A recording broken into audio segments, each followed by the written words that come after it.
Shalom, selamat pagi saudara-saudara.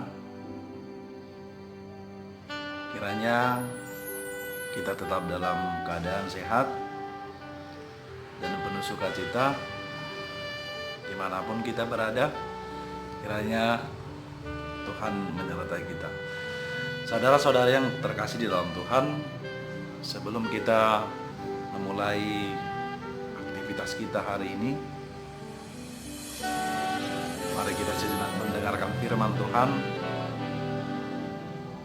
untuk hari Kamis 9 April 2020 yang tertulis dalam kitab Mazmur pasal 116 ayatnya yang ketiga.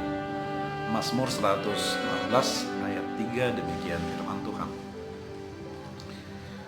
Tali-tali maut telah melilit aku, dan kegentaran terhadap dunia orang mati menimpa aku. Aku mengalami kesesakan dan kedukaan. Demikian firman Tuhan. Saudaraku yang terkasih, tentu setiap orang pernah mengalami musibah, pernah mengalami kesulitan dan kesusahan, dan tanpa terkecuali juga kita pernah mengalami, baik pada masa mudanya atau juga pada masa tuanya. Sebab penderitaan atau kesulitan hidup tidak pernah memandang umur atau usia seseorang.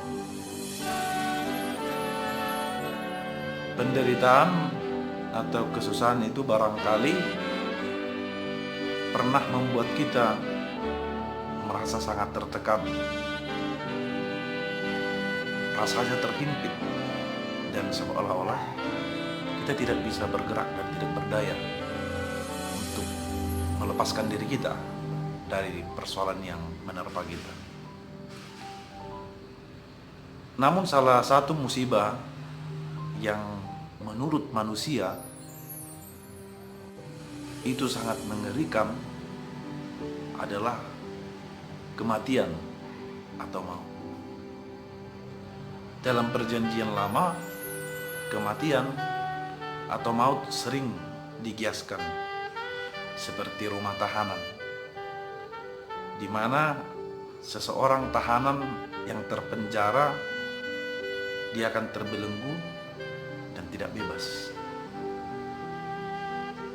Bahkan lebih dari itu, persoalan atau musibah karena kematian bukan saja membuat kita tidak bebas, tetapi membuat kita tidak berdaya dan tidak dapat berbuat apa-apa lagi. Kematian cenderung meninggalkan banyak kepedihan dan kesusahan. Itulah sebabnya kematian dipahami sebagai maut yang sangat menakutkan. Saudara-saudara, pemazmur juga mengalami penderitaan yang demikian, seolah dirinya akan mati dan tali-tali maut meliliti dirinya. Tidak ada daya, tidak ada kekuatan, dan tidak ada pula kesempatan untuk melepaskan diri dari belenggu maut dan dunia orang mati. Tetapi yang ia lakukan dalam situasi yang demikian,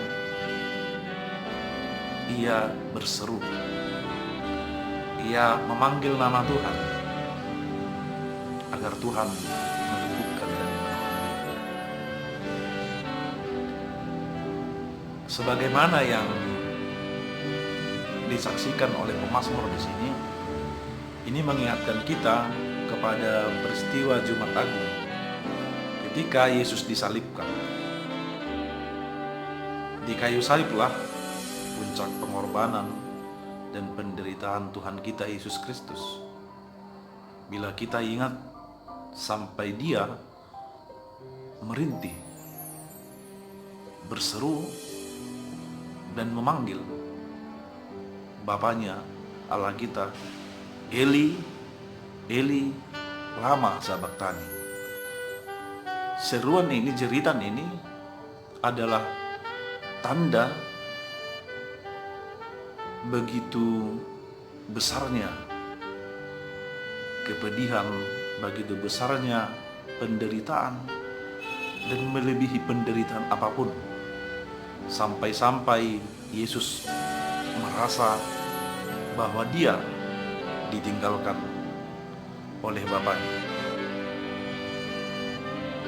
Tetapi tidak sampai di situ.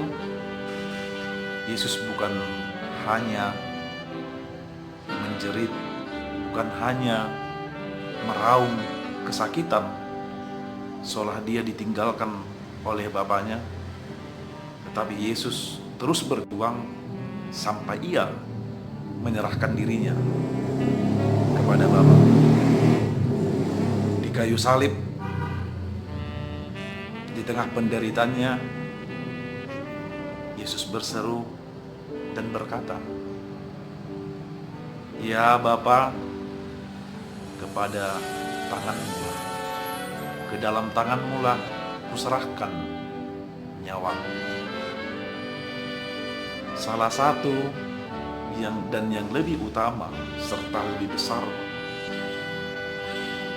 bukti dari keimanan kita, bukti kepercayaan kita, keyakinan kita kepada Tuhan adalah bagaimana kita mau menyerahkan hidup kita sepenuhnya kepada Tuhan. Yesus pun demikian. Dia berseru, dia menyerahkan nyawanya kepada Bapaknya, menjadi bukti bahwa Yesus pun mengaku bahwa dirinya, hidupnya adalah sepenuhnya milik Bapaknya. Maka Bapak Ibu yang terkasih, saudara-saudara sekalian, dalam setiap situasi, termasuk dalam kesusahan kita yang paling berat pun, seperti yang kita alami dan kita hadapi saat ini, mari kita meneladani teladan yang sudah diberikan Tuhan kita Yesus Kristus, bahwa hidup ini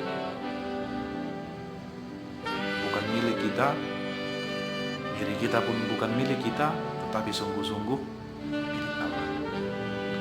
Maka bila demikian, mari dalam segala situasi kita berseru, kita menyerahkan hidup kita kepada Tuhan. Sebab kita percaya Allah yang berkuasa membangkitkan Yesus dari kematian, Dia jugalah Allah yang berkuasa membangkitkan kita, menyelamatkan kita, melepaskan kita dari segala himpitan dan tekanan hidup ini. Mari dengan penuh syukur dan sukacita kita melakukan aktivitas kita. Hanya firman Tuhan menjadi kekuatan yang menginspirasi kita melakukan hal-hal yang baik. Tuhan Yesus memberkati.